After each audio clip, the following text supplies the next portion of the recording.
Bueno, encantado de saludar a Vicky Palma, de charlar con ella y sobre todo, primero,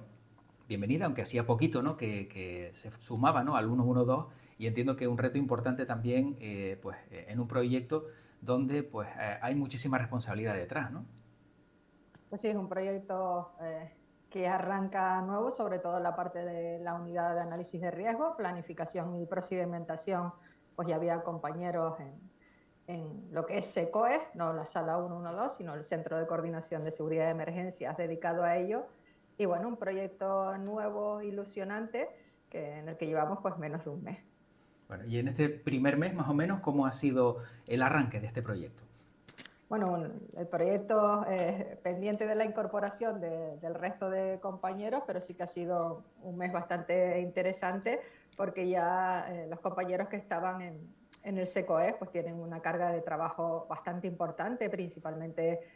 con simulacros que se han ido acumulando pues justo en las últimas semanas, distintos simulacros, tanto en aeropuertos como en puertos, algunos simulacros de mesa y bueno, un trabajo bastante desconocido para el público en general que también hace el SECOES 112. Claro. Entiendo que a lo mejor la creación de esta unidad tiene ese perfil de ser proactivos más que reactivos, ¿no? O sea, intentar adelantarse a lo que pueda suceder, lógicamente, porque claro, en el SECOES vemos, ¿no? Que una vez que ya sucede algo, pues bueno, se ponen en marcha con todo, pero la idea entiendo que hay detrás de todo esto es que ustedes puedan anticiparse a cualquier riesgo. Sí, una de las premisas principales de la protección civil, la gestión de emergencias, es pues la anticipación y sobre todo prevenir, llegar a tomar medidas antes de que pueda llegar a suceder un evento porque puede estar en un porcentaje de probabilidad de ocurrencia importante y todo lo que sea prevenir pues supone mucho menos gasto que atender después una emergencia. Claro. ¿Cuántas personas van a formar parte del equipo? ¿No? Porque decía Vicky Palma que falta todavía que se incorporen algunos miembros. ¿Aproximadamente cómo va a ser o cómo se va a organizar y qué perfiles vamos a encontrar? La unidad va a costar de 24 personas más. La mayor parte de los perfiles son técnicos y también tenemos una parte de gestores operativos que van a estar con los compañeros en la sala del 112 que se encargarán principalmente de las actividades que tienen que ver con temas de protección civil y riesgos naturales. El perfil técnico, pues prácticamente todos vienen de titulaciones como puede ser los grados de seguridad y control de riesgos, como el que está en la Universidad de Las Palmas de Gran Canaria, que al final es un grado que toca todas las opciones que se nos podemos encontrar en las emergencias. Después ya habrá distintas dedicaciones, por ejemplo, una dedicación exclusiva a la autoprotección, dado que el SECOES 112 se va a erigir como entidad colaboradora para la Dirección General de Emergencias para la revisión de los planes de autoprotección a los que están obligados determinadas industrias, determinados pues, edificios, instituciones a tener puesto al día. Claro, los más catastrofistas pueden pensar y decir, bueno, que 25 personas formen parte de una unidad, ¿por qué? Porque nos estamos preparando para lo peor, para algo muy, muy grave que pueda pasar. No, nos estamos preparando Eh, disponible Ahora. 24 horas los 365 días del año y eso supone una carga de personal porque siempre habrá alguien, tanto en las salas, en el 112, tanto en Tenerife como en Gran Canaria, como técnicos disponibles para atender cualquier eventualidad que se pueda llegar a dar, porque la realidad es que las eventualidades suceden en cualquier momento del día o de la noche y simplemente hay que estar disponibles para atenderlas. ¿Y cuáles son los mayores riesgos a los que nos enfrentamos en Canarias ahora mismo, a día de hoy? Bueno, aparte de los riesgos meteorológicos, que son por los que más se me conocen a mí, porque bueno, quizás sea el plan que más se activa, el de fenómenos meteorológicos adversos, a lo largo de un año en Canarias. Acabamos de empezar pues la época de peligro medio alto de incendios forestales en las islas también. Está el plan Infoca activado en situación de preemergencia, lo estará durante los próximos meses. Esperemos que este año sea un año normal y finalice al final del verano, pero eso es algo que nunca sabemos. No es la primera vez que el IFOCA termina en noviembre o en diciembre porque el riesgo se acumula a lo largo de los meses. Y bueno, seguimos teniendo riesgo volcánico porque vivimos en unas islas volcánicas y tenemos muchos riesgos tecnológicos que el apagón de la península de hace apenas un mes pues puso en boga no solo lo que puede ocurrir en Canarias cuando hay un apagón, que ya hemos sufrido cero energético, sino también cuando nos quedamos sin las comunicaciones, que llegó a tirar pues las comunicaciones básicas de todos los servicios, no solo los personales, sino también los de seguridad de emergencias en el archipiélago, y eso es otro de los riesgos tecnológicos a los que tenemos que enfrentarnos.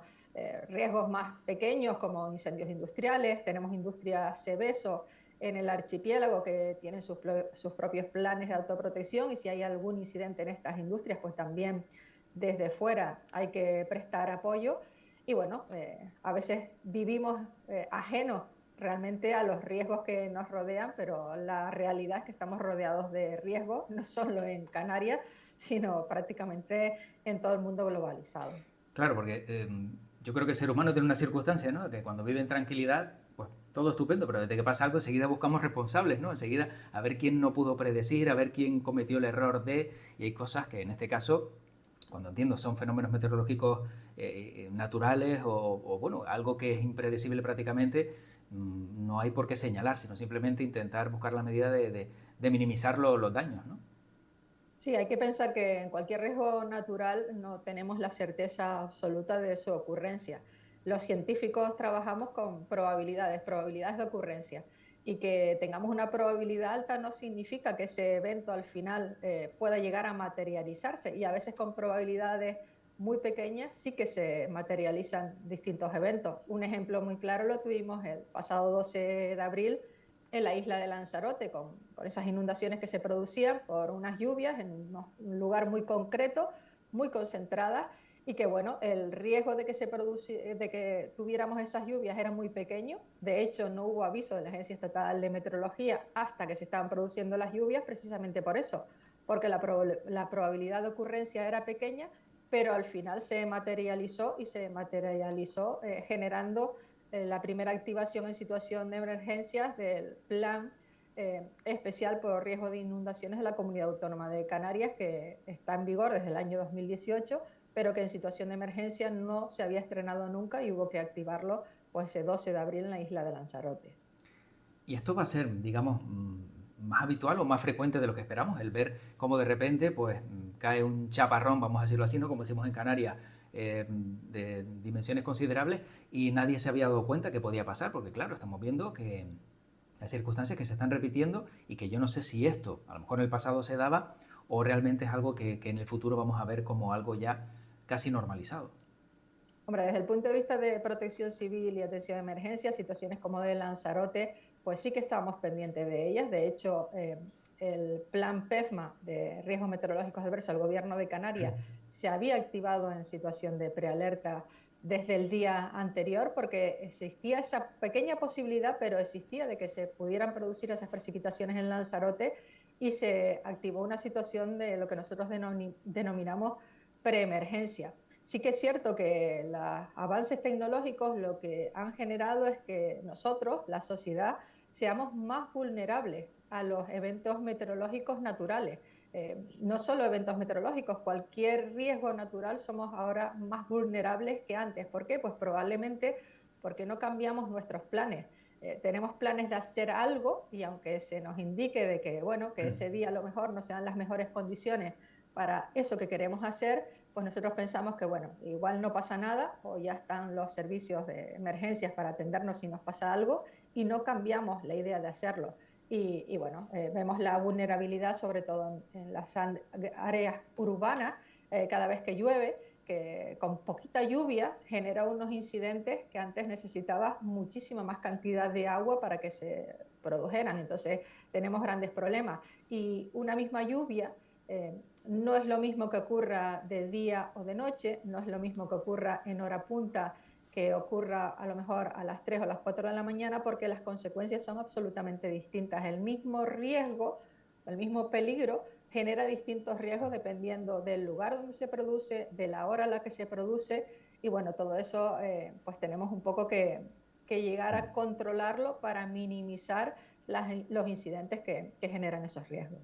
Claro, entre todos esos riesgos, avisos, alertas, suspensión de actividades y, por ejemplo, hay empresas como la de Turismo Activo que en su momento se quejaba porque decía, cada vez que hay una alerta de este tipo se suspende salidas al aire libre, a nosotros nos supone un problema porque, claro,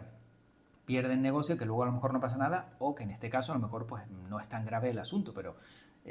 peor sería a lo mejor quizás si no se avisa o si no hay una previsión de lo que pueda pasar, ¿no?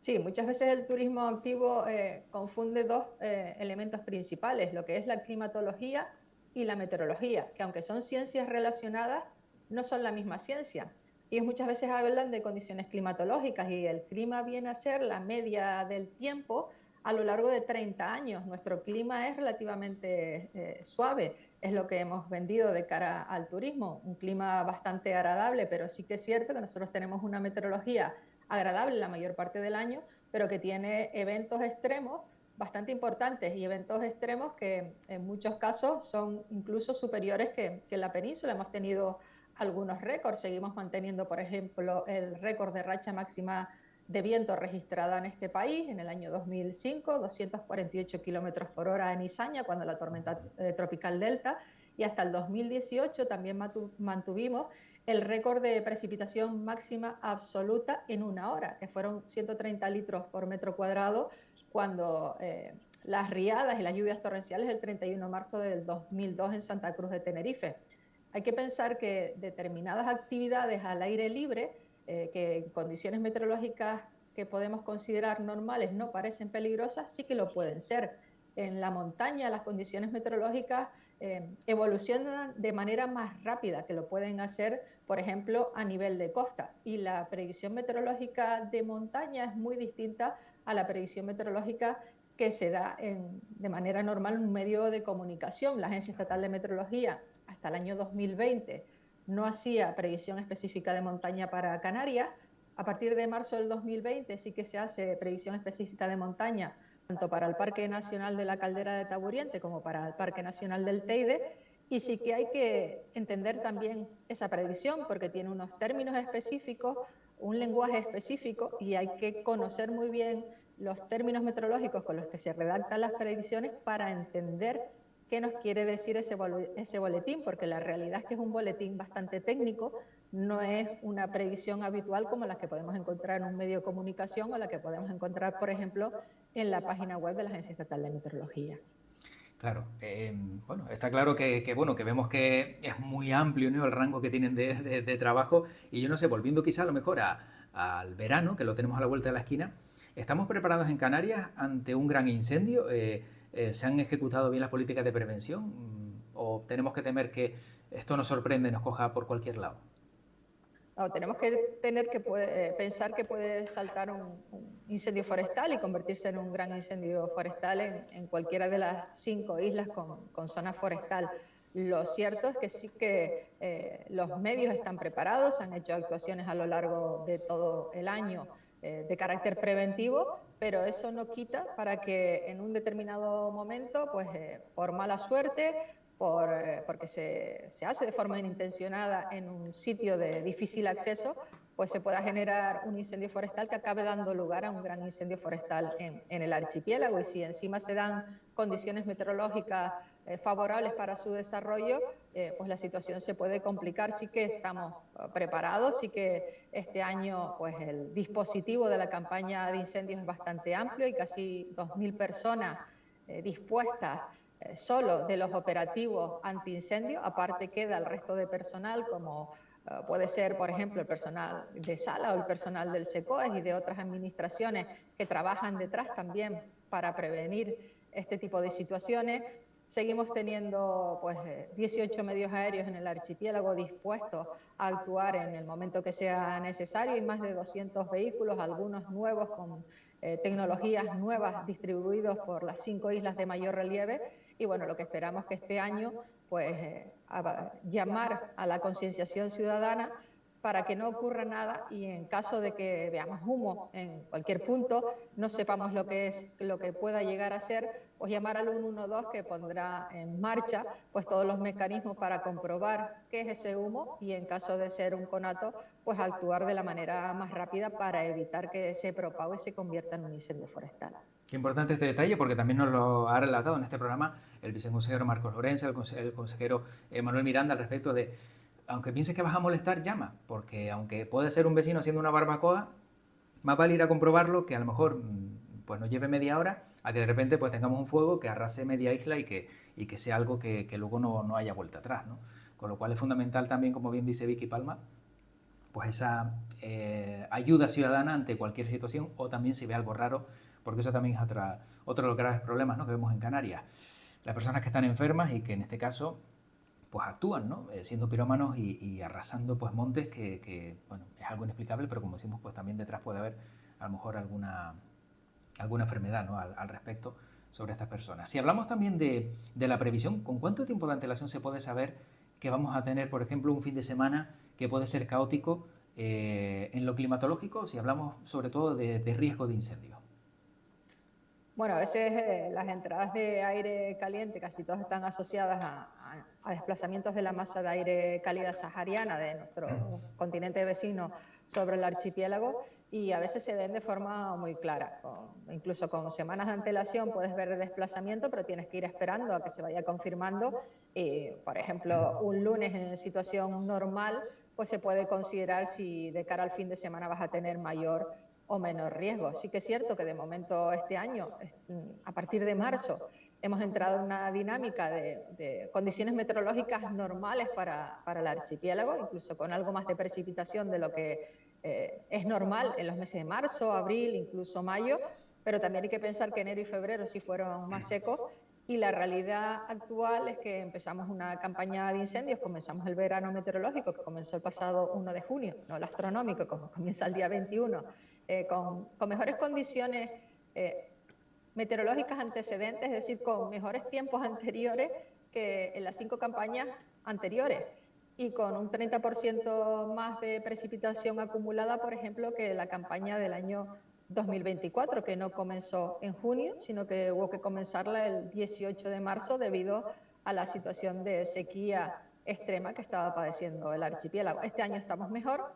Es verdad que hay menos combustible grueso, grande, disponible, pero sí que en nada tendremos mucho más combustible fino que otros años disponible, porque hacía 2 o 3 años que en muchas zonas no salía la hierba porque no llovía. Este año ha habido momentos en los últimos, yo diría que incluso hasta las últimas semanas, que darse un paseo por los montes del archipiélago era encontrarse una estampa pues que muchos habían olvidado, que parece de otro país, con mucha vegetación verde pequeña, con muchas flores, y bueno, eso al final se irá secando en las próximas semanas y supone un riesgo para los próximos meses porque ya tenemos combustible, al menos combustible fino disponible y en muchos casos pues hay algún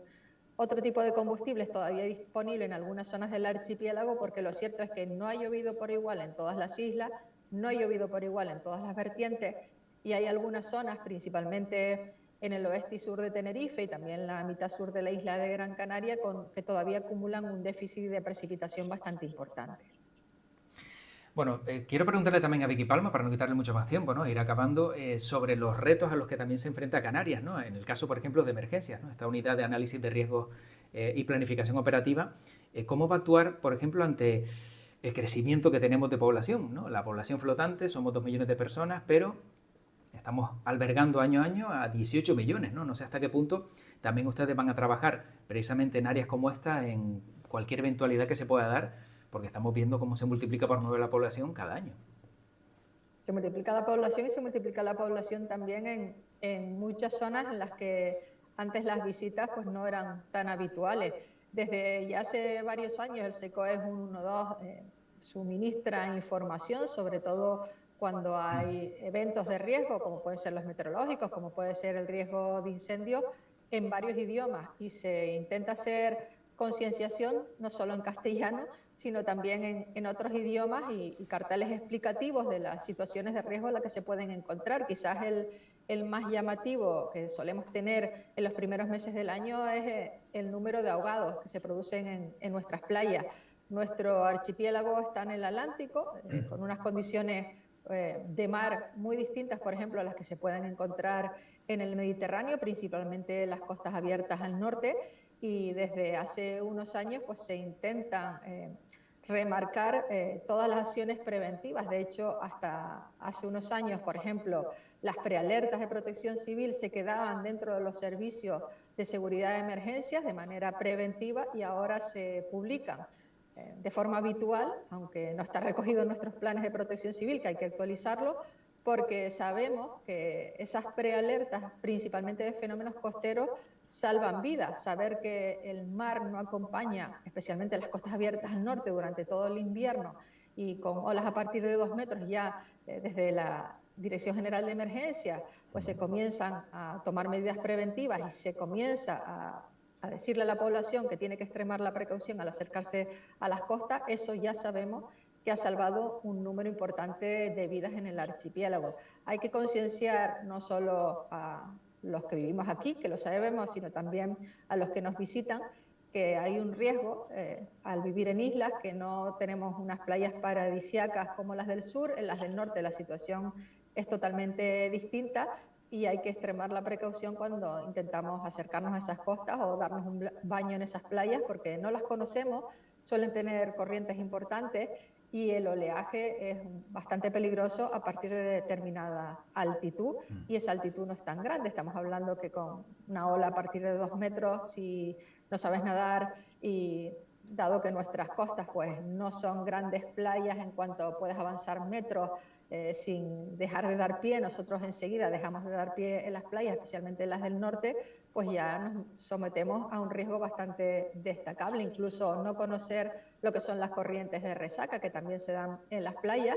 que pueden generar que en la misma orilla pues te puedas ahogar precisamente porque no puedas combatir la fuerza que tiene el mar. Claro. Sí, que aunque a lo mejor de repente veas el mar en calma, ¿no? En una zona norte, te metes, eso cambia en cuestión de segundos y de repente te das cuenta de que, bueno, que te has metido en un problema, y no solo tú, sino a lo mejor una persona que esté cerca, que intente salvarte, y eso también es otra de las cosas que siempre pues hay que evitar, ¿no? Buscar ayuda, tirar algo para que pueda esa persona salvarse, pero siempre recomiendan, no sé si estoy confundido yo, no intentar salvarse o tirarse al mar para salvar a otra persona, porque claro, el instinto de supervivencia puede hacer que sean las dos personas, ¿no?, las que perezcan en ese acto, ¿no?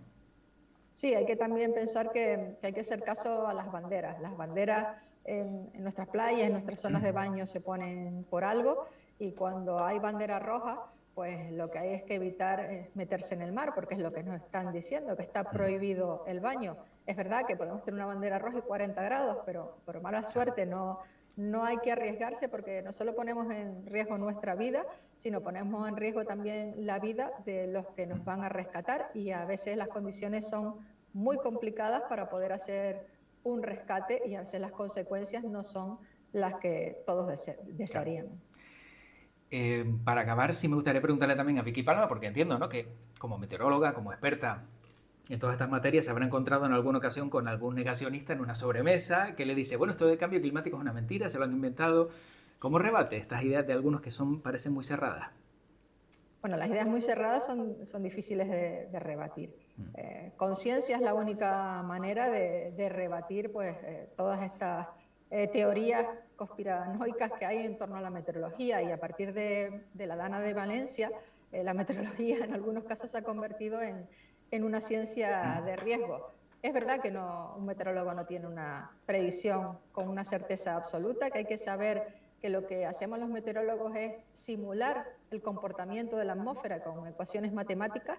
y al final lo que estamos haciendo es una simulación que se asemeja al comportamiento real de la atmósfera, pero no se asemeja al 100%, y nunca vamos a conseguir una predicción meteorológica con un 100% de efectividad, pero sí con altas opciones de probabilidad de ocurrencia, y al final todos son probabilidades. También es verdad que ahora la inteligencia artificial y la ayuda de los grandes movimientos de grandes masas de datos pues mejorarán la predicción meteorológica a futuro, pero sí que es cierto que lo que es imposible, por ejemplo, en Canarias, es intentar saber qué tiempo voy a tener a la salida de la puerta de mi casa y qué tiempo voy a tener pues 2 kilómetros más allá en la puerta de mi puesto de trabajo. Eso es un absoluto imposible. Bueno, hay que pensar que vivimos en islas, que vivimos rodeados por el mar, que estamos justo en el límite donde la ciencia efectúa los cálculos, porque estamos en una zona intertropical entre las latitudes medias y las latitudes tropicales, y en Canarias se hace muy difícil una predicción meteorológica certera, y de hecho nosotros siempre hemos presumido de nuestros microclimas. La microclimatología implica micrometeorología, y ahora mismo la ciencia meteorológica no ha avanzado lo suficiente como para hacer predicciones de tipo micro, en espacios pequeños para cortos periodos de tiempo. Que es verdad que todos conocemos a alguien que dice, pues no dijeron que iba a llover en Gran Canaria y no ha llovido, en Las Palmas no ha llovido, en Telde un chaparrón, ¿no? Con lo cual, claro, lo que no vemos delante pensamos que hay un error, ¿no? Y todo lo contrario, sin duda. Bueno, pues terminamos. Agradecemos a Vicky Palma que nos haya acompañado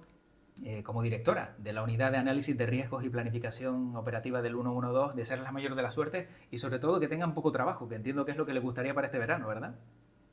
Pues sí, eso sería una buena noticia, no tener trabajo, al menos no tener trabajo operativo, que sea todo de mesa y de ciencia. Y nada, muchas gracias. Encantado y hasta la próxima.